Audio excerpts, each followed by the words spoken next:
Halo Sobat Pembaca, selamat datang di video Bedah Buku. Hai, saya Iman Yanti. Saya ingin mereview buku yang berjudul Lisan yang Lembut, Hati yang Kuat. Nah, teman-teman di sini pernah nggak sih kalian tuh ngalamin menyesal gitu karena kata-kata kalian itu bikin orang lain sakit hati. Padahal maksudnya tuh bukan begitu, tapi karena orang lain salah paham dengan kata-kata kita. Nah, di tengah kehidupan yang serba cepat, serba digital seperti zaman sekarang ini, memilih kata-kata dan mengendalikan emosi itu menjadi salah satu tantangan yang besar.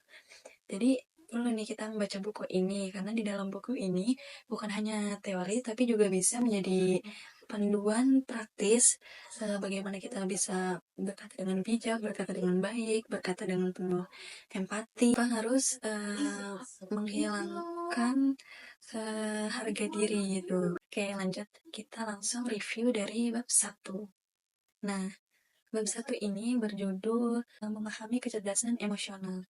Jadi di bab ini tuh kita dikasih tahu nih konsep dasar dari kecerdasan emosional. Jadi apa sih itu kecerdasan emosional atau EQ? Nah di sini itu EQ itu kemampuan untuk memilih, mengelola emosi, memahami emosi, baik itu emosi yang ada pada diri kita sendiri maupun emosi yang ada pada orang lain. Ini semua bentuk dasar dari komunikasi yang sehat. Nah selanjutnya ada dari bab 2 dan 3. Judulnya itu kunci lisan yang lembut. Nah, di bab 2 dan 3 ini kita disuruh memahami nih bahwa cara kita berbicara itu menentukan bagaimana cara seseorang memperlakukan kita. Jadi sebaliknya gitu kan. Nah, di dalam buku ini juga menekankan bahwa lisan yang lembut itu bukan berarti lemah. Justru itu malah tanda kedewasaan. Nah, terus di dalam buku ini juga ada memberitahu kita cara untuk memilih kata-kata yang menenangkan dan untuk mengendalikan emosi ketika kita ingin memulai berbicara. Ya, kita akan review bab keempat. Nah, di bab 4 ini judulnya Hati yang Kuat. Apa gunanya lisan yang lembut kalau hatinya rapuh? Iya nggak sih? Nah, di bab ini menekankan bahwa pentingnya seseorang untuk memiliki hati yang kuat atau kekuatan batin.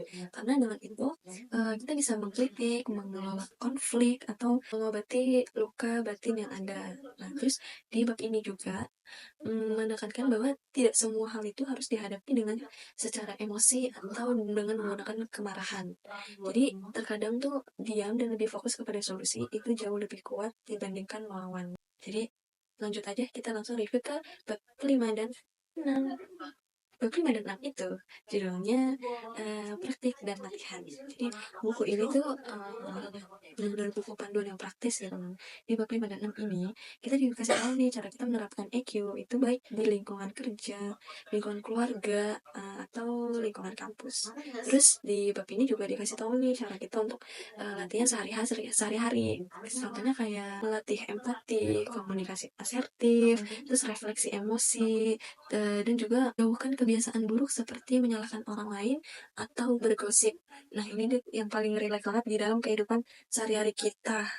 5 dan 6 nih penting banget untuk dibaca supaya kita bisa menjadi pribadi yang kedepannya itu lebih baik gitu. Nah, selanjutnya kita akan review bab ke-7.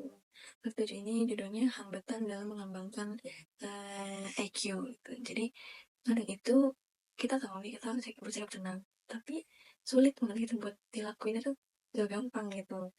Nah, di bab ini bahas faktor apa saja sih yang bisa menghambat perkembangan IQ kita. Contohnya tuh kayak trauma mungkin ya, karena adanya trauma, terus tekanan lingkungan, terus kurangnya teladan. Tapi jangan khawatir karena di bab ini juga dikasih nih solusi untuk menghadapi penghambat yang tadi aku sebutin gitu kan. Jadi mungkin solusinya bisa karena adanya latihan, terus lingkungan yang mendukung dan kesadaran untuk berlatih ke depannya menjadi lebih baik. Jadi itu kira-kira isi dari bab ke-7. Oke, selanjutnya kita akan review bab ke-8. Judul dari bab 8 itu adalah kisah inspiratif. Nah, ini bab yang menarik ya menurut aku, salah satu menarik. Bab ini berisikan tentang kisah nyata dan inspiratif dari orang-orang yang bisa mengendalikan konflik dan menunjukkan bahwa kekuatan berasal dari kelembutan. Nah, bab ini di bab ini juga ada contohnya seperti manajer yang menenangkan timnya, terus karyawan yang tidak membalas gosip, Bahkan ada pelajaran dari tokoh-tokoh dunia seperti Nelson Mandela, Barack Obama, dan Nabi Muhammad SAW. Semuanya ini menunjukkan bahwa lisan yang lembut itu adalah kekuatan, bukan kelemahan. Jadi buku itu sangat menarik karena bisa memotivasi kita supaya kita bisa menjadi pribadi yang lebih baik di masa depan. Itu. Oke, selanjutnya kita akan bahas bab terakhir dari buku ini, yaitu bab ke-9. Salah. Bab 9 ini judulnya Tantangan di Zaman Now. Jadi di zaman era digital ini pasti kita banyak banget nih ngadepin masalah-masalah yang baru. Kayak misalkan komentar yang pedas di sosmed, terus bahasa chat yang kering emosi atau mancing emosi, terus minimnya keteladanan.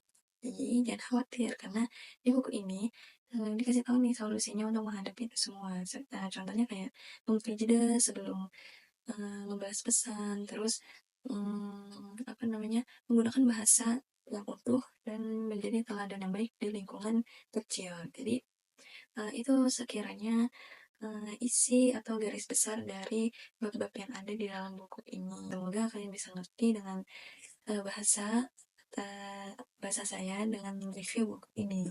Jadi kesimpulannya dari buku ini bukan hanya bahan bacaan tapi juga cermin kehidupan. Jadi buku ini mengajak kita untuk berhenti sejenak dan lebih mengenal diri kita sendiri lebih dalam. Apakah kata-kata kita ini sudah membawa ketenangan, terus apakah emosi kita sudah bisa terkendali, dan apakah kita sudah bisa menghadapi konflik atau malah memperkeruh suasana. Jadi dengan buku Tulisan yang Lembut Hati yang Kuat ini kita bisa menambah relasi yang lebih sehat, hidup yang lebih damai dan lebih tenang.